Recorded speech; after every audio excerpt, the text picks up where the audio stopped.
এটা কি গাজা স্ট্রিপ? আপনারা কি ইসরায়েলি বাহিনী? আপনাদের বোধোদয় হোক।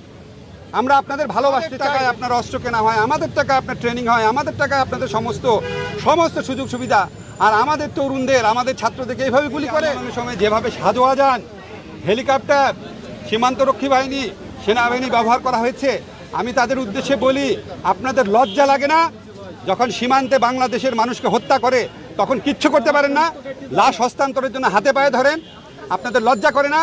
মিয়ানমার বারবার বাংলাদেশের স্থল সীমা অতিক্রম করে অ্যাটাক করে এই করে চুপচাপ বসে থাকেন।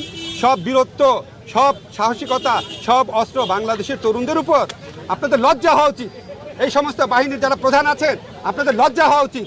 এবং আপনাদের মনে রাখা উচিত, কোনো অবৈধ আদেশ মানতে, চরম মানবাধিকার বিরোধী কোনো অবৈধ আদেশ মানতে আপনারা বাধ্য না। আপনারা আজকে যে কাজ করেছেন, কেউ বেশি করেছেন, কেউ কম করেছেন, আপনাদের পরিবারে আপনাদের